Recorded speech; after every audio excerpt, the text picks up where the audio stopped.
Alright guys, Tom here and welcome to a new video, and today we're doing the review of WWE Monday Night Raw, which came from Greenville in South Carolina, and this Monday Night Raw was the 4th of November 2013. I'm just going to start off by saying it wasn't a particularly good show. I mean, if you're thinking about watching it and you're just watching my review before you actually watch it, then I honestly would not see any point in watching the show except for the last segment. I honestly think the last segment definitely saved the show from being one of the worst shows I've seen this year. I honestly thought without having that last segment in there, it could have been one of the worst Raws I've ever watched, because it was pretty poor. There wasn't anything really decent going on. There was a lot of wasting time, and there was a lot of things which didn't really progress any storylines. I think there was a bit of some strange booking in there. There's only one or two things that you can take out of tonight's Monday Night Raw and continue on to Friday Night SmackDown and next week's Monday Night Raw. Apart from that, there's not going to be anything you're going to remember. If you're thinking about Raw tomorrow, you won't remember anything about this except for probably the last segment. There honestly wasn't anything decent on tonight's Monday Night Raw except for the last half an hour, so don't bother watching it if you do. But I'm going to review everything and basically tell my opinion on why I thought most of the stuff on tonight's Monday Night Raw was bad. But honestly, I thought we got off to a good start. We had CM Punk defeating Luke Harper. Now I have to question why CM Punk did in fact defeat Luke Harper, but I thought it was great that Monday Night Raw started and kicked off straight away with CM Punk coming out and facing Luke Harper. I think for the last few weeks, where we've had the corporation of Triple H, Stephanie McMahon coming out and talking, it's kind of got Monday Night Raw off to a stale start. We've seen them do it a few times now in the past few months. I think nearly every single Monday Night Raw has started in the same way. So to have something like CM Punk, who is so over with the crowd, I think that really got the crowd into the show and got people at home into the show and excited and really into Monday Night Raw. I think if you start with a heel starting off the show like Triple H and Stephanie McMahon, you're already a bit lost. You're already not really engaged in the show. You're already not really interested in the show. You're already a bit bored. And usually with talking segments or promos, you're already not really bothered. You're already clicking on Twitter and stuff, not really bothered what they're saying. But having a match, especially with it being CM Punk, who was so over, really got the crowd into this match. It got them up and vamped and ready to watch the rest of the show, which I thought was great. I thought it was good to have CM Punk. And honestly, one of the reasons I was watching Monday Night Raw was to see what was with the Wyatt family attacking CM Punk and Daniel Bryan. That was one of the only reasons I was watching Monday Night Raw. I think the other reason was to see what Kane had to do with Stephanie McMahon. But the other reason was the Wyatt family. Why did they attack Daniel Bryan and CM Punk on separate occasions? So I think having them kind of answer that, or having some information about that to start off Monday Night Raw, really made me happy. It made me entertained and intrigued in the show from the get-go. It was good that they had CM Punk. He's over with the crowd were interested in that. But I also think it was one of the things I was looking forward to on Monday Night Raw. So to kick that off, I was excited. It was pretty good to start off that off. The actual match, it was okay.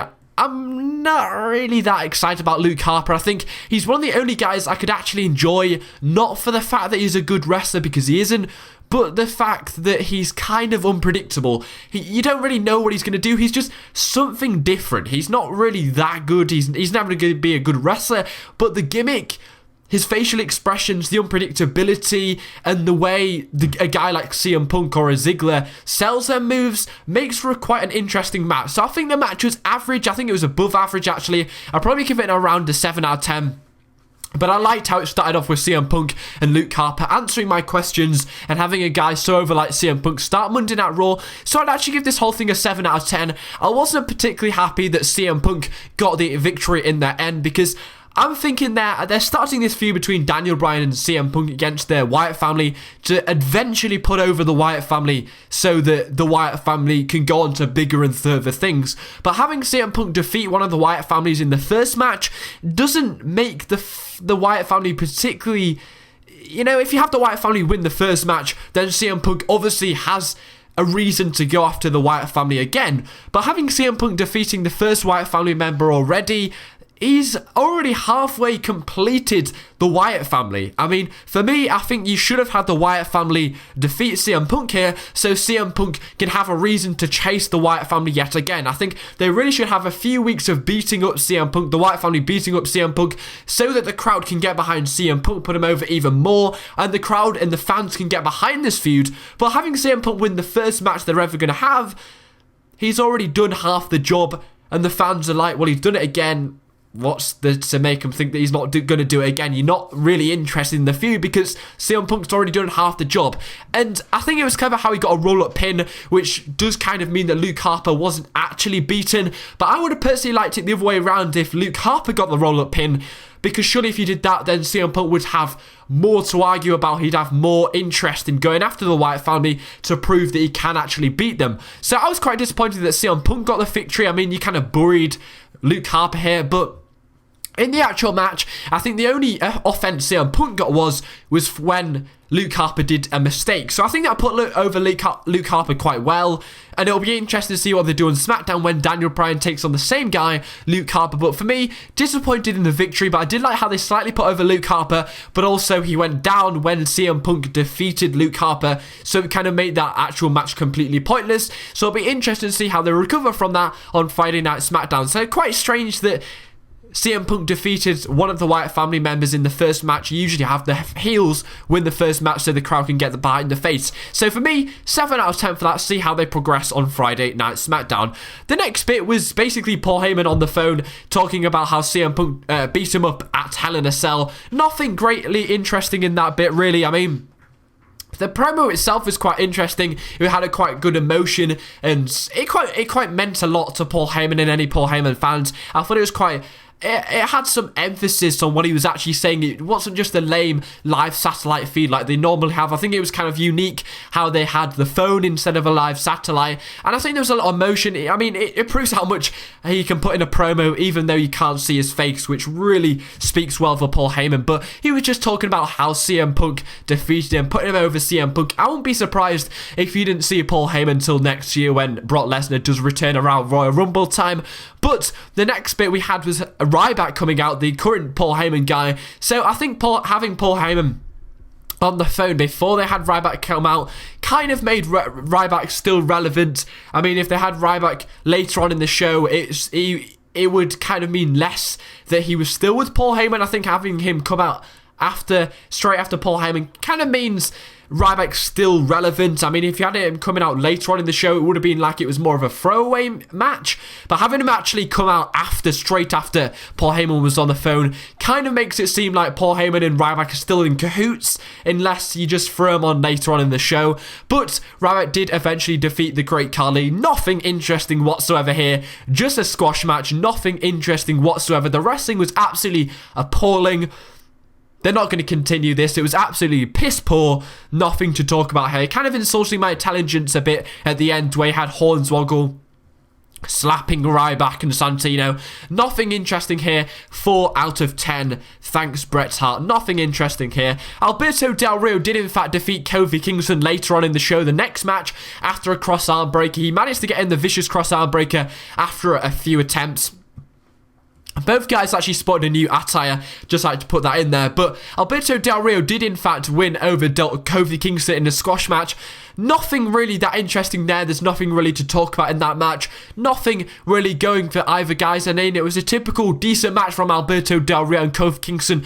Fast pace, which we like to see from both guys. But honestly, it was just a bit of a squash match to put over Alberto Del Rio. Keep him busy so that when he goes against John Cena at Survivor Series, he's built some momentum up. Sadly, I don't see Kofi Kingston doing very well at the end of the year. I think they're really going to struggle to do something with Kofi Kingston until they turn him heel. They want to make Kofi Kingston this guy that does all the charity work and stuff like that. But honestly, I don't think he's that guy. I think he's got a lot left in him. I think he can do a lot in the WWE if they turn him heel. I think he's had a few years in the WWE as a face where it really hasn't worked out. And I think if they turned him heel, made a swerve happen there, I think he could make a good impact and really do something. But for now, he's just going to get thrown into matches with guys like Alberto Del Rio, where they're going to make him look absolutely piss poor. But honestly, the match was pretty good, but a typical Del Rio match. They're going to put over Del Rio in this match. Nothing going for Kofi Kingston until they turn him heel, but just keeping Alberto Del Rio relevant until when he has his title match against John Cena at Survivor Series. So for me, the match quality was pretty good, so I'll give it a 7 out of 10. But honestly, they need to turn Kofi Kingston heel because he's not doing anything. He deserves a lot better than a squash match against Alberto Del Rio, because I honestly think these guys are in the same level of wrestling ability, and I think Alberto Del Rio squashing Kofi Kingston isn't really fair for Kofi Kingston because he's done a lot in the last few years. I think if they turn him heel, they can really use him, but this moment in time, they're not doing anything with him, so this should be a sign to turn him heel and actually make him do something. So 7 out of 10 for that match. There's a lot of improvement they need to do for Kofi Kingston before he actually starts getting over with the crowd. So the WWE Champion Randy Orton did in fact defeat Big E Langston. Now they had a vote on the WWE app who the fans could choose who they wanted Randy Orton to face. I think you could choose Dolph Ziggler, Big E Langston, or The Miz, and the fans with a landslide did in fact choose Big E Langston. Now I wasn't particularly happy about this because I knew every time Randy Orton has a match, it's always in the middle of the show. He has a good 10 or 20 minute match against whoever he faces. He always wins with an RKO out of nowhere. And I was really, really disappointed. As soon as Big E Langston was chosen in this match, I knew that they were going to make Big E Langston lose. I mean, ever since making that heel turn, he's been really, really over with the crowd. The crowd have been interested in his matches. They were interested in this match. They were really, really over. Big E Langston was really, really over with the crowd. They were chanting for Big E Langston, and it was a really, really good match. Big E Langston put on a really, really good match. Randy Orton put him over really, really well, selling his moves very, very well. And I think it made a really, really good match. The crowd were behind it. Whether it was a test to see if Big E Langston could still get over against the main eventer like Randy Orton, I don't know, but he played a very, very good part in this match, apart from the ending where he went for the big ending and Randy Orton hit the RKO out of nowhere. So kind of burying Big E Langston in that way. So they did do quite well to put over Big E Langston during the match, ready for that RKO where he gets squashed slightly.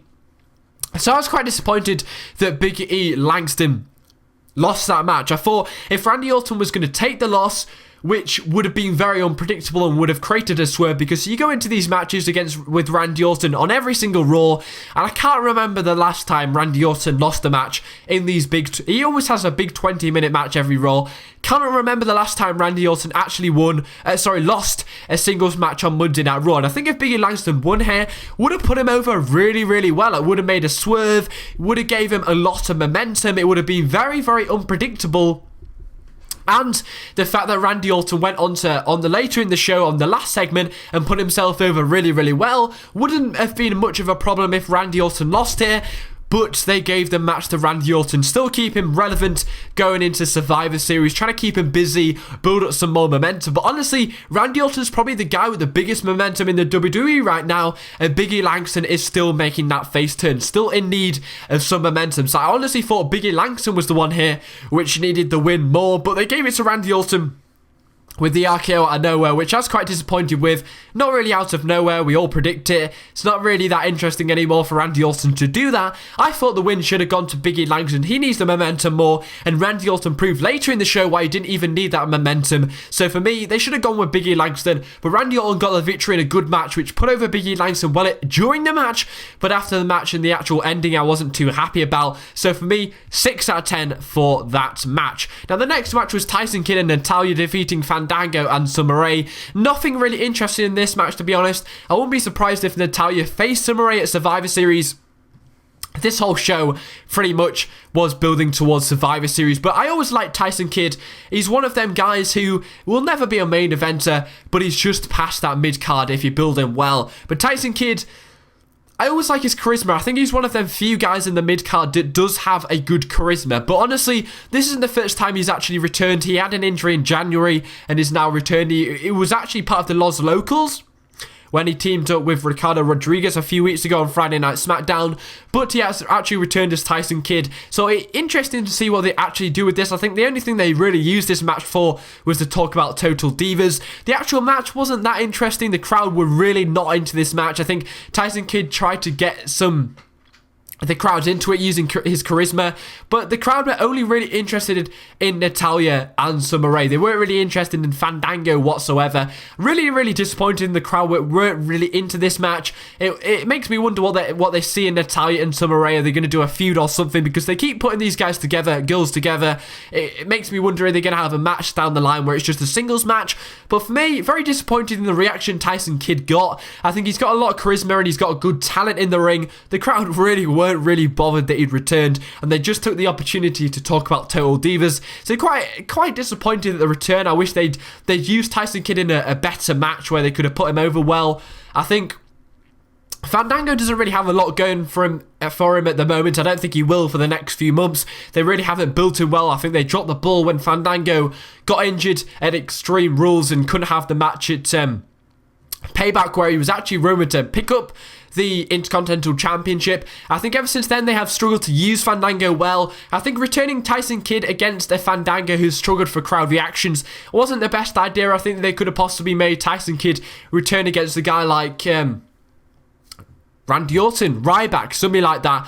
But it was a really good idea to make him face against Fandango when the crowd weren't really into this match. But Tyson Kidd and Natalya won in an average match. He won with the sharpshooter. Nothing really going there. They're not going to continue that feud. So for me, 5 out of 10 would have much rather they had the returning Tyson Kidd going against somebody that really has something going for them. Fandango, it was just a bit of a flat and dead match. So the next match was the World Heavyweight Champion John Cena and the WWE Tag Team Champions Cody Rhodes and Goldust defeating Damien Sandow and the Real Americans. I thought it was kind of weird that they didn't mention that this was just a rematch from Friday Night SmackDown with the same winners of John Cena, Cody Rhodes and Goldust picking up the victory. It's kind of interesting to see that John Cena, Cody Rhodes and Goldust are facing guys like Damien Sandow and the Real Americans are slowly establishing themselves as these kind of on the fringe of being main eventers. I honestly think it's doing really well for Damien Sandow and the Real Americans, because these past 2 matches have been really good matches. And I think they're really putting over Damien Sandow and the Real Americans really well. I think they've put on some really good matches. I've just been very disappointed in the actual outcomes of the matches. I think the whole reason why you're putting Damien Sandow, especially in these matches, is to push Damien Sandow. It's trying to make him recover from losing that Money in the Bank. He was the only person to lose the Money in the Bank and actually lose cleanly. I mean, John Cena lost obviously, but that was due to a disqualification from Big Show when he cashed in. But they're only using Damien Sandow in these matches basically to recover from losing. So surely Damien Sandow should be the one, or his team should be the one that's winning these matches. I mean, how are you going to get Damien Sandow to recover is by making him win these matches. But to be fair, they've made these matches really good. The match has been very exciting. I think the crowd have definitely been in it thanks to Cody and Goldust being really over with the crowd. I mean, not so much John Cena. He's always been over with the crowd, but since Cody Rhodes and Goldust have added some new light into themselves, and the crowd are really getting behind Cody Rhodes and Goldust, a new gimmick or a new tag team they can get behind.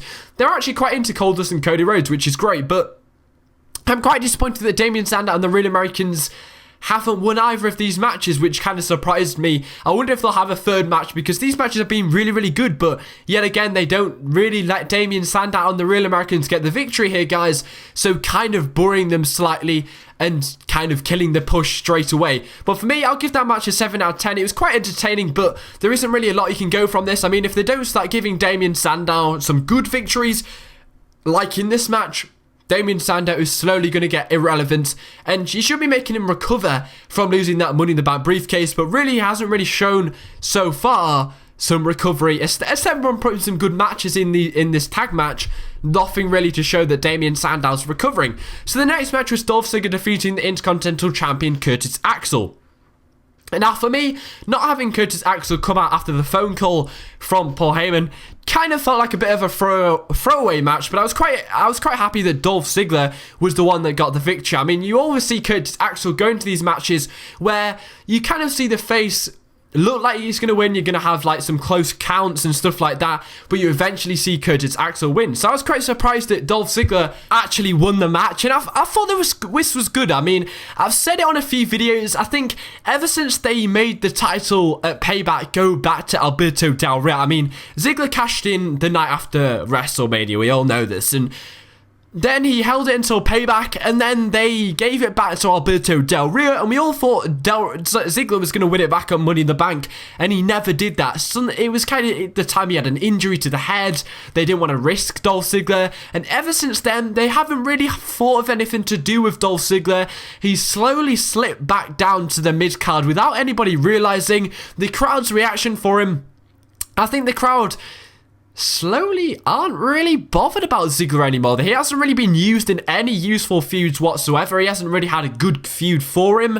And I think making him win over Curtis Axel could really create a good feud between Curtis Axel and Dolph Ziggler, which eventually sees Dolph Ziggler pick up the Intercontinental Championship. I think Dolph Ziggler was arguably not ready for the main event, and ever since he's lost the world title, he's slowly dropped down to the mid-card. So I think adding the Intercontinental Championship to Dolph Ziggler would do Dolph Ziggler well. I think they can't really think of anything to do with him right now. I think they've put the strap on John Cena to give some prestige back to that title, and I think they haven't really thought of anything to do with Dolph Ziggler, and I think giving him the Intercontinental Championship would do something well for Dolph Ziggler. It'd make him relevant again. It'd give him something to do whilst John Cena and Randy Orton keep them titles. I think Dolph Ziggler isn't really ready to step into them big feuds with Randy Orton and John Cena. Given the Intercontinental Championship gives him something to him. It gives him something to show for himself, and he hasn't really had that in the last few months. He hasn't really done anything, so given the title at Survivor Series, making him win last night on Monday Night Raw will give him an opportunity to have an Intercontinental Championship match at Survivor Series. Given the title, get the title away from Curtis Axel, because ever since he won it, it's meant nothing. I wouldn't even be able to remember who the champion was unless I read it online. He hasn't done anything with it. It's held Curtis Axel back because he's had to defend it on every single pay-per-view when he hasn't necessarily should have. It's kind of made him have pointless squash matches against guys like R-Truth. It'll benefit Curtis Axel, but also it'll benefit Dolph Ziggler because it'll give him something to do. It'll get the crowd behind him because they like to see champions. It'll give him something to do, which he hasn't had in the last few months. So I like this. I like giving Dolph Ziggler a win over the Intercontinental Champion, which will eventually give him an Intercontinental Championship match, probably at Survivor Series. So for me, 8 out of 10, the match was pretty good as well. So the Usos defeated 3MB. Just a filler match, give the faces a win so that the crowd go home happy. As we had a few heel victories after the Usos won, so it basically makes the crowd happy after the Usos win, so that it prepares them for a few heel victories so that they aren't much pissed off. So the Bella Twins and Eva Marie defeated the Divas champion AJ Lee, Tamina Snuka and Oksana. Only really gave them the opportunity to continue talking about Total Divas. They still go with this AJ Lee and Tamina Snuka duo. I don't really see anything specifically that great in Tamina Snuka. I know WWE are high on Oksana at the moment. Tamina Snuka, she hasn't really impressed me. I mean, apparently according to Chris Jericho, being part of a family doesn't get you anywhere in the WWE, but honestly, it must not have held for Tamina Snuka because I don't see anything good in her whatsoever. I don't want to see her harsh or anything, but she isn't sexy or anything like that compared to any of the other divas. So honestly, she really doesn't have anything for herself. I don't see what they see in AJ Lee and Tamina Snuka pairing. I think AJ Lee is much better than that. But we have this match where the Bella Twins and Eva Marie won by an Eva Marie roll-up. She can't wrestle for shit. I think it's unfair that she takes up time on TV for people who have worked their ass off for the last few years. Eva Marie's pretty much only signed to the WWE so that they could use it in the Total Diva show. She'll be gone by next year, without a doubt. She's not got a future in the WWE whatsoever. I think it's unfair that they waste time with this utter crap. This match didn't really mean anything. It was pretty much just to get a Divas match on the actual show, apart from the Natalya and Summer Rae match. Nothing really great about this match. I didn't even really watch it, so I'm not even going to bother talking about that match. I'd just give it a 1 out of 10. I don't really give a fuck. So, Big Show met with the Authority. Basically, Big Show went into the building because Stephanie McMahon said he could. And Big Show had some proposals to give to Triple H. And if Triple H accepted these proposals, then he'd drop the lawsuit, apparently. So, they were talking about the lawsuit the whole way through the fucking show. They mentioned it like 10 times. No joke that Big Show was filing a lawsuit. I can't remember the amount of times Michael Cole needed to mention the fact that Big Show was filing a lawsuit against Triple H and the McMahon family and WWE. But Big Show met in the ring, and basically he got his job back after Stephanie McMahon gave his job back, and after a bit of, should I give him the job? Should I give him the match? Triple H finally agreed to give Big Show a WWE Championship match at Survivor Series 2013 against Randy Orton, of course, for the WWE Championship, where I honestly don't see Big Show winning that match, but it just gives an opportunity to play off that feud, basically. So Big Show will have a Survivor Series match against Randy Orton for the WWE Championship, which should see the finale of this feud between Triple H and Big Show. So I don't see Randy Orton losing the WWE Championship so early in his reign as WWE Champion. So it'll just be a reason to play off this feud against Big Show. See Big Show lose against Randy Orton, and then that feud will die away. So that's only the real reason why they're having that match at Survivor Series. But honestly, this match pretty much ended in Big Show having a match against Randy Orton and The Shield. Basically, Triple H just said if you have that match, you have your match. So he did. He faced Randy Orton and The Shield. Nothing new here. We've seen this multiple times where Big Show gets beaten up by Randy Orton and The Shield. So it was a pretty lame. It was pretty boring. Nothing really new. Nothing really exciting to see here because we've already seen it. And it ended with Big Show getting put through the announce table after the match ended in disqualification when all four guys, Roman Reigns, Dean Ambrose, Seth Rollins, and Randy Orton hit Big Show with chairs. So Big Show did actually defeat Randy Orton and The Shield, but after that they put Big Show through the announce table, and during this, Kane came down. I predicted it. Kane has joined the corporation. He's now got a suit, and he doesn't have his mask anymore with the wig. He's now fully shaven like he always was. He has no hair, and it looks like the vintage Kane. A lot of people are saying that the original Kane has died now, but honestly, Kane has made so many face and heel turns ever since losing them tag team titles at Extreme Rules. Kane really hasn't done anything. He's struggled to have any kind of reaction. I think when he returned at Hell in a Cell earlier in the month, the crowd, in October, it wasn't early in the month because it's November now, but last week, the crowd didn't care. And turning him heel and adding him to a completely different storyline to what he's been used to really adds a new dynamic to Kane. It really means that the crowd can see something new for Kane. I mean, ever since Kane debuted, it's pretty much been Kane. And I think he was originally in the corporation storyline back in the 1990s. So it's nothing new to Kane, but it's something new for the past 10 years. So I think they could really use Kane well. I think he got quite a lot of heat when he came out, and it's new to Kane. It's not killing the Kane gimmick. It's using him well. I mean, you don't want to see the same old Kane. I mean, every single match he has, it's the same old Kane. I think giving him a new gimmick is good. It's something fresh and exciting, and something that Kane knows how to get heat. He can be used very, very well to get heat. He's probably one of my favourite heels of all time. He never worked as a face. I'd say they killed Kane by turning him a face because they made him play as this comedy act. Making him heel adds a new dynamic to him, and he can start doing them heelish things that we love to hate when he was a heel. Turning him face was the biggest mistake of Kane's career. So for me, it's great that they've turned Kane heel again and completely different gimmick, which is the only good thing about this show. Was Kane turning heel and Randy Orton standing above Big Show, which made a big impact. I thought it was a good way to end the segment. It was a good picture to see in front of your eyes. Big Show completely demolished by the Shield and Randy Orton. Yes, it's something that we've seen before, but it's something to be answered next week on Monday Night Raw. How's Big Show going to get his revenge? That's going to make you tune into next week's Monday Night Raw. That's what it's all about. It's all about enticing first your viewers. It's all about engaging your viewers and then getting your viewers back. And that's what's going to make you watch Monday Night Raw next week. Yes, you may be pissed off that the face has been defeated yet again, but you're going to watch next week's Monday Night Raw. You're going to see how Big Show is going to get his revenge against Randy Orton and The Shield. So for me, this segment was pretty good. I liked to see that The Shield is still getting that main event push. They've still got some ideas for The Shield. They kind of forgot about the Roman Reigns and Dean Ambrose breakup, but they're all unified this week on Monday Night Raw.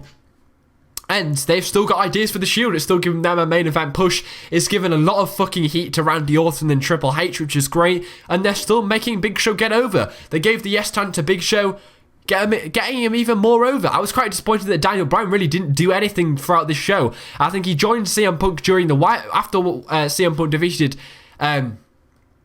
Luke Harper. Daniel Bryan came out and kind of scared the Wyatt family away. But this match, this was all about Big Show. They're trying to push Big Show here.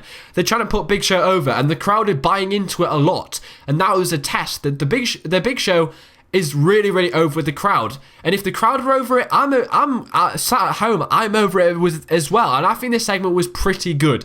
It's going to make you watch next week's Monday Night Raw, whatever you say. So for me, this week's Monday Night Raw, without that last segment, which I thought was pretty good. I thought it was interesting. I was entertained. I like to see what was happening in front of my eyes, but the rest of the show was pretty fucking awful, and there was nothing really happening, to be honest. It was pretty shit. So for me, I'd give this Monday Night Raw a 5 out of 10. Without this last segment, which absolutely saved this Monday Night Raw, it would have been right down there at a 3 or a 2 out of 10. But for me, I'll give it a 5 out of 10. Hopefully you enjoyed it for you guys. Thanks for watching. Post in the comments what you thought of Monday Night Raw. Thanks for watching. I'm absolutely fucking knackered from doing this review because I thought Monday Night Raw was pretty goddamn awful. So thanks for watching, and goodbye.